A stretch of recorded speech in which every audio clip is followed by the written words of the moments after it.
Sir ബയോഗ്രഫിയുടെ ആദ്യമൊക്കെ ഇറങ്ങി, നല്ല റെസ്പോൺസാ. നോക്കട്ടെ. സാറിന്റെ ആത്മാത ആദ്യം വായിക്കാനുള്ള അവകാശം എനിക്കാ. The autobiography of an audacious army officer, the reflected face.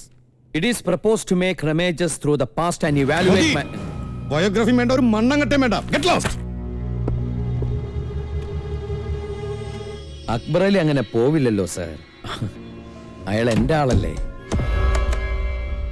ആത്മകഥ എഴുതുന്ന കാര്യം പറഞ്ഞ് അക്ബർ അലി ഇങ്ങോട്ട് അയച്ചത് ഞാനാ, അല്ല അക്ബർ അലി? അതെ. ഈ ഹരീന്ദ്രൻ ആരാണെന്ന് എനിക്കറിയില്ല. ഇനി ഒരു വരി നീ എഴുതിയാൽ നിന്നെ നിന്റെ പത്രത്തിന് ഞാൻ അവസാനിപ്പിക്കും. രക്ഷയില്ല സർ. സർ വേണ്ടാന്ന് പറഞ്ഞാലും എന്റെ മാഗസിനിൽ വന്നില്ലെങ്കിലും ഈ ആത്മകഥ ജനങ്ങൾ വായിക്കും. ബുക്ക് പബ്ലിഷ് ചെയ്യാൻ സർ എനിക്ക് കൺസെന്റ് ഒപ്പിട്ട് തന്നിട്ടുണ്ട്. ബോംബെയിലെ ഒരു പ്രസ്സില് ഇപ്പൊ ഇത് അച്ചടിച്ചോണ്ടിരിക്കുക. ആത്മകഥയുടെ പേര് ഞങ്ങളൊന്ന് മാറ്റും. ദ റിഫ്ലക്റ്റഡ് ഫേസിന് പകരം ദ ഹിഡൻ ഫേസ്. ഈ ഹിഡൻ ഫേസ് എന്താണെന്ന് നാളെ ലോകം മുഴുവനും അറിയും.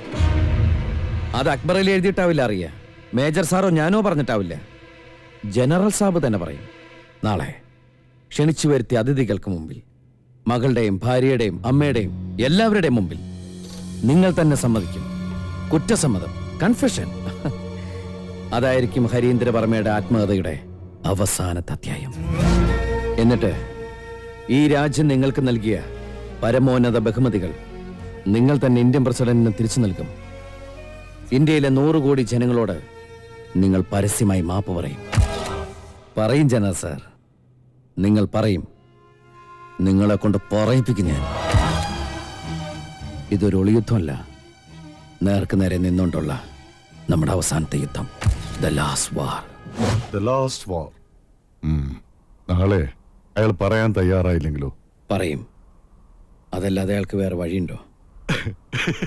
ഇതെന്ത് പ്രതികാരം നിന്റെ? ഇത് പ്രതികാരമാണോ?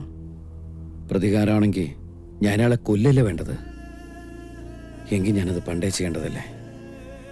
പിന്നെ രാജ്യത്തിന് വേണ്ടി ജീവൻ കൊടുക്കുന്ന നമ്മുടെ പട്ടാളക്കാർക്കിടയിൽ ഇനി ഒരിക്കലും അയാളെ പോലെ ഒരാളുണ്ടാവാൻ പാടില്ല.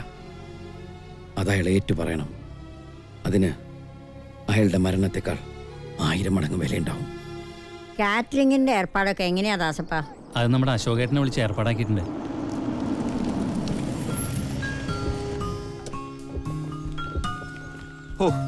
ഈ പെമ്പിള്ളേരോടെയുള്ള ഷോപ്പിംഗ് ഇനിയില്ല. എന്റെ ഒരു ദിവസം പോയത്. നിങ്ങളെ പറ്റി 1 മണിക്കൂറായി.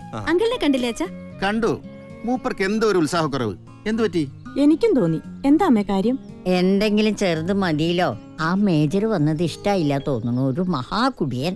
അമ്മേ, ഗൗതം എവിടെ? പക്ഷെ ആ കുട്ടി എന്ത് തെറ്റ് ചെയ്തു? അവളോട് എന്ത് പറയുന്നത്? സ്വന്തം അച്ഛനോട് പകരം വീട്ടാമെന്ന ഒരാളോട് ആ കുട്ടി എങ്ങനെയായിരിക്കും റിയാക്ട് ചെയ്യുക? അറിയില്ല എനിക്ക്. ആദ്യം അയാളിലേക്ക് എത്താനുള്ള ഒരു മാർഗം അത്രേ കരുതിയിരുന്നുള്ളൂ. പക്ഷേ ഇപ്പോ അവൾ എന്നെ സ്നേഹിക്കുന്നതിനേക്കാൾ കൂടുതൽ ഞാൻ അവളെ സ്നേഹിക്കുന്നുണ്ട്.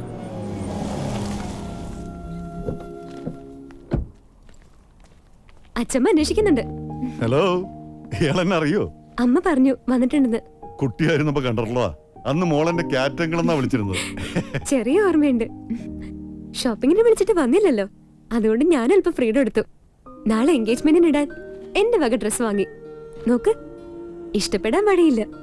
സുധിയേട്ടൻ ആകെ കൺഫ്യൂഷൻ ആക്കി. സാരമില്ല, ശ്രേയക്ക് ഇഷ്ടപ്പെട്ടല്ലോ, അത് മതി.